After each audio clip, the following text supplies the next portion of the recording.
Hello there, and welcome to the second part of the vlog series for the Subsidiary Bodies meetings in Bonn, Germany. I made it to the venue in one piece after getting lost for a couple of minutes in the morning. My first stop at the venue was the youth stocktake, and after that I had a chance to speak to one Kelu Chendo from Nigeria. Funny story is I recorded this whole conversation without switching on my microphone, so yeah, there's a lot that we lost, but he was basically following the track on technology, and here's a little snippet of him saying he had a good experience overall. Yeah. Such an experience overall. Oh, thank you so much for your time. All right, thank you. Awesome. Yeah. Okay, see you All right. around. Yeah. Alright, great. My name is Paul Chukuma. I'm Nigerian, communications co-coordinator for the Loss and Damages Coalition. I honestly think the media after COP27 began to stretch the outcome of the loss and damage financing funding arrangement. Was it a win? I'd probably say we got into the path for the big win, because what we really need is the funding for this community, and I feel like because they really want us to forget the goal, that's why we are stretching that this was actually a big win, because there's a lot that needs to be agreed. Hi. Hello, hi. How are you? I'm good. How are you? Young people, we need to take part of this Article 6.2 and Article 6.4. But in terms of young people are not much included in terms of the technicality of the Article 6.2 and Article 6.4. For us to have that modality, for us to have that operationalization of Article 6 to be functional, to be recognized, for us to engage ourselves in those activities, to try trading, carbon trade, carbon marketing, and carbon mechanism. We need more young people to take part of this decision-making, consultation, and negotiation. Also the challenges of the local government, moving to work with the negotiator, UNFCCC, and currently I was working to become the decisions. The Global Center of Negotiation is based in Rotterdam. It's the largest floating office in the world. After the Earth Day event, I went outside to witness action by Fridays for Future movement, and here's a little snippet of their action on the ground.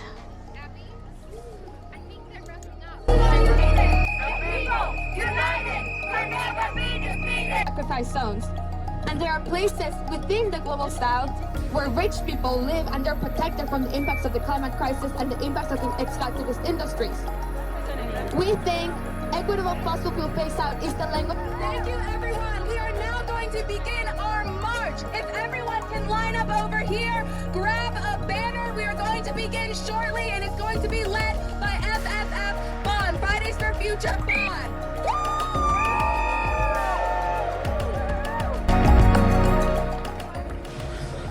Hello there. I have interviewed two amazing young people from Africa. One who's following Article 6, which is the carbon markets. That particular agenda or other item or track is very complicated, so it's quite inspiring to see young people taking charge and wanting to understand this issue better. So that was quite interesting, and someone who's following loss and damage, who is also very informed about what is happening in the negotiations, which I think is a very brilliant thing. I'm just from a reception with a number of other kind of experts, not a reception but dinner and hangout, because it's a Friday and I have worked very hard today. Oh yeah, there was action by activists today who are calling for the phase out of fossil fuels, among many other things. I'll definitely attach the clip somewhere here. So it was interesting to see them really raise their voices. I know subsidiary bodies meetings, the SBs are more of a technical space and nothing that fully involves that kind of action, but they still did it anyway. And then we also had a briefing session at some point during the day where I really got to understand what the SPs are And I think one interesting thing that I didn't realize is that the ministers are not usually present in these meetings, as well as the world leaders, so it's more of the negotiators only, which makes it a very technical space as well. But other than that, it was a brilliant, amazing day. My watch says I have walked for almost 10,000 steps. That always happens when I come to Europe, because you walk a lot. But anyway, it was such a brilliant day. I'm headed home. I have a story time about how I keep getting lost. Today morning I was so frustrated, but yesterday was worse. Oh my goodness. I think I have not even healed from that, to the extent that anytime I get on a train, I'm not 100% sure I'm on the right one. Like, usually I'm able to navigate with Google Maps, but Google Maps, I don't know, it's like either the trains are delayed or the Google Maps is saying a completely different thing, because you expect a train to come at 10. There's one that comes at 9:50 something, 9:57. So you're wondering, is this the one?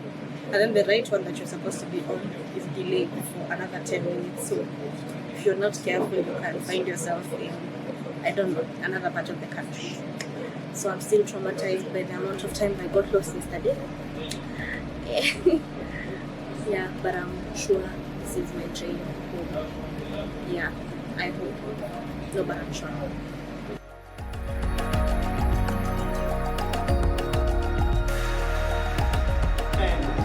Including sustained periods of solitary confinement. Medical reports have found that Ahmad now suffers from serious mental problems, including schizophrenia and suicidal ideation. Yesterday was Human Rights Day, and I managed to listen to stories of political prisoners, which are quite sad, in all honesty. We live in a very crazy world and very interesting times where people actually don't have the right to speak out. Some people get arrested just by retweeting a post on very sensitive matters. So that really made me realize how in some countries the civic space is so limited, and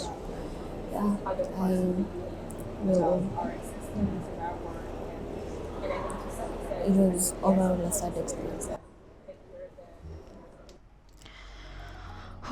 Being at the SBs is quite something, because so many things are happening simultaneously, and you have to try your best to keep track of everything. Luckily, Sunday is a rest day, so I took a bit of time on Saturday evening to write the first article, which we have uploaded on our website, halihewa.co.ke. I will be sure to leave the link to the article on the description bar, and please engage with us, comment, leave your comments, share with your friends, and there you will find a more detailed description of our experience at the Bonn Intercessionals. Yeah. This is Sunday. We went to a Japanese restaurant with a friend and got on a boat to experience the beautiful scenery that Cologne has to offer, and it was quite a beautiful experience. And you will see one. I want to believe this should be one of the 7 wonders of the world, because the architecture of that particular cathedral is out of this world. Yeah, so do enjoy a piece of Cologne through our lenses.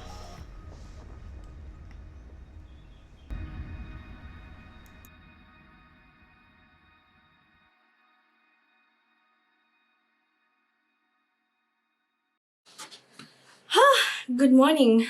This is Monday. Monday 12th June. This is the start of week 2 of the Bonn Intercessionals, basically the subsidiary bodies meetings for the United Nations Framework Convention on Climate Change, UNFCCC. Week 1 was, well, I joined pretty late because my first day was on Thursday, and the meeting started on Monday. But the general feeling is that week 1 the negotiators or parties didn't make much progress in terms of the agenda items for COP28. So hopefully this week there'll be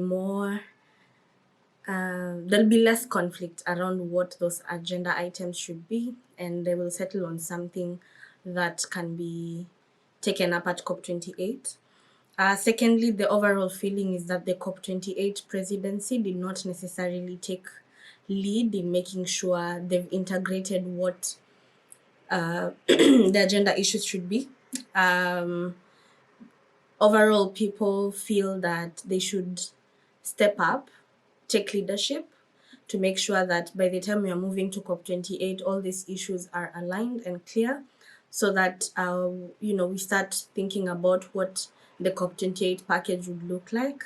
Some of the issues that I know for sure I have stumbled upon throughout the week is one, loss and damage.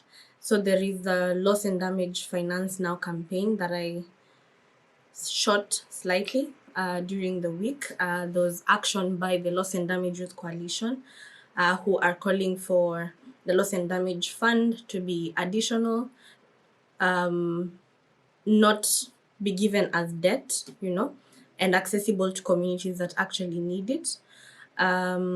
Secondly, I have also seen young people really calling for the fossil fuel phase out.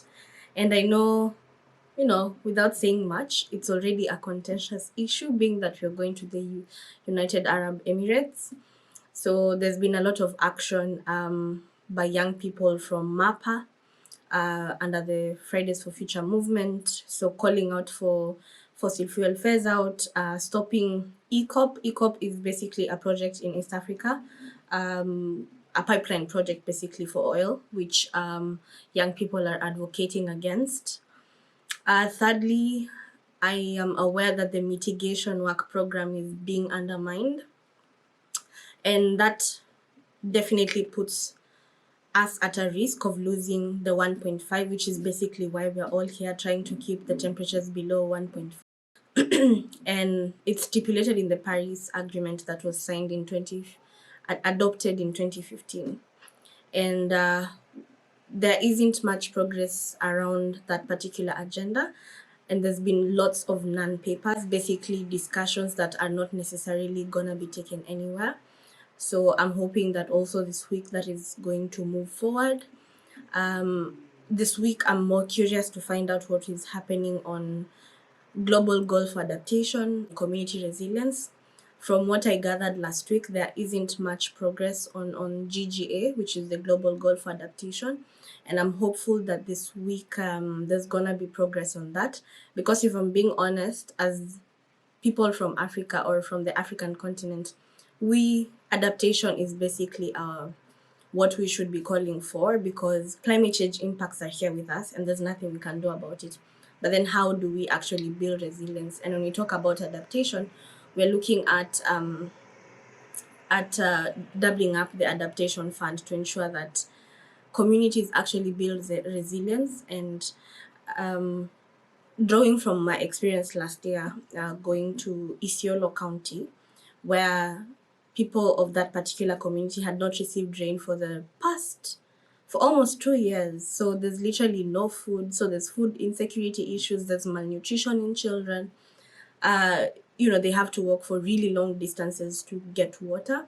And then one of also the devastating impacts of that drought was the fact that a huge chunk of the population have lost their livestock. Mind you, pastoralism is basically their main source of livelihood. So by them losing their cattle, their goats, their camels, it means they don't have surplus to actually have food on the table, to take their children to school, and all those issues. So I am really curious to see where that conversation is going. And we really need this adaptation conversation to be taken forward. We need the adaptation fund. We need that 100 billion promise delivered, because communities actually need this money. And right now, there's more money pumped into mitigation rather than adaptation, yet that is what we need the most. So I'm really hoping that conversation will be taken forward. Today is pretty an exciting day because I'm going. Wow, what is happening? I I have a couple of meetings from 11 to another one at 1 p.m., another one at 4 p.m. Oh, and one thing I really also want to see integrated is the climate and health nexus. And I'm being biased because I recently started having conversations on the podcast around short-lived climate pollutants, looking at the health of people with a specific focus to women and children, because where we come from, a lot of these impacts are as a result of biomass cooking, which, that's what we use to cook in most rural homes. But then, the black carbon has its own impacts on human health and also to the global, to climate change, contributing about 40 to 45% of global warming. So there's also that particular conversation that needs to be had, and bring health practitioners into the conversation, because from what I have gathered, most of the time it's always about an attribute rather than proven health impact. So it says some of those diseases, respiratory diseases, can be attributed to the exposure to black carbon, that is particulate matter 2.5 and particulate matter 10. If you've been listening to the podcast, then you probably have had these terms a few times now. Yeah, so I'm ready to leave the hotel or where I stay, ready to start my day. I will see you on the other side. Hopefully, I'll be able to record everything I do today, because I'm meeting very, very cool people and gonna be having very important conversations. So, see you on the other side. Bye. My first meeting was with a German member of parliament who's a climate champion, Catherine. Her second name, I don't want to butcher it, so I'll leave it on the screen. And we had a chance to speak about her experience as a climate champion in a German parliament and some of the challenges she experiences. And this is what she had to say. Controversial. Often it's the question about finance. But I also have, and this is very sad, sometimes discussion about how real the climate crisis is. And often I feel it's very linked to the influence of the fossil fuel industry, and that members of the parliament who are very close to the fossil fuel industry, they don't want to talk about the climate crisis as a crisis, and they try to play it down. And so often it's truly, and they always find kind words about climate. Oh, climate is so important to protect the climate. But when it comes down to take action, then there's always a reason why this is theoretical, why we should slow down. And today you were on a panel. Apparently, so I've heard. Was it a press briefing? And you were on fire. I'd like you to share what that experience was like and what you shared on the panel.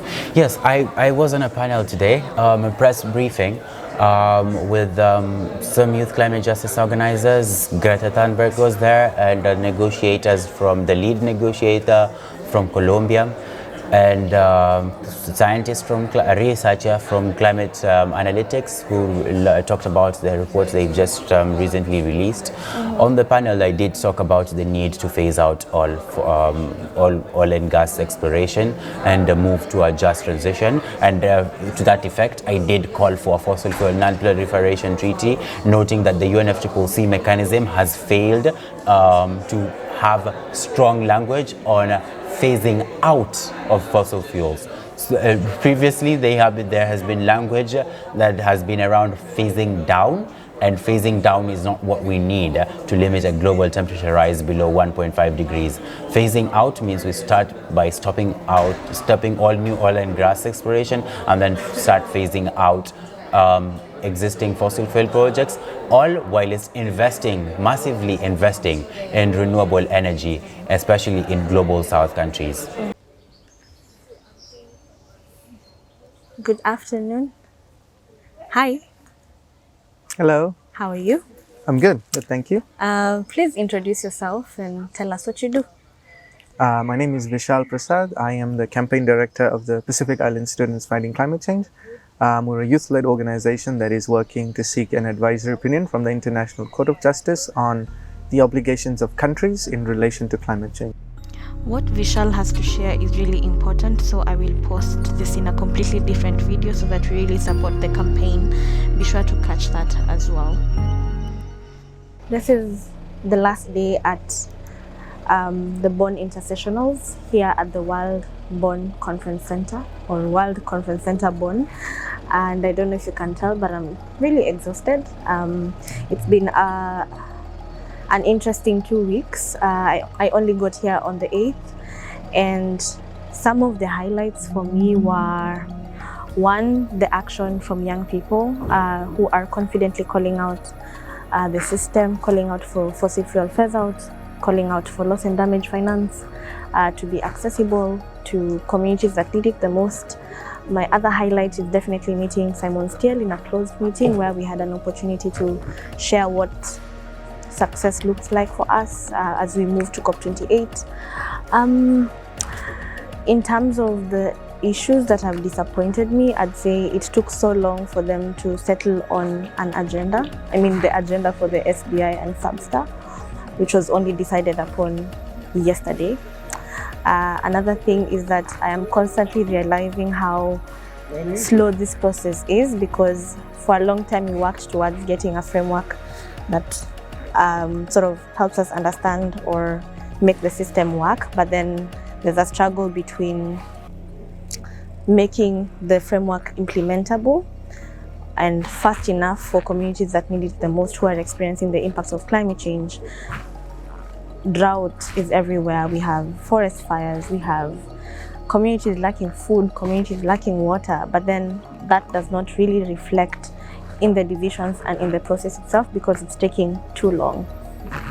Other than that, it's been a wonderful experience getting to interact with people, interacting with other young people who are, doing amazing stuff, taking initiative to train themselves, to capacity build themselves, to ensure that when they come to these spaces, their interaction is meaningful and their contribution to the process is also meaningful.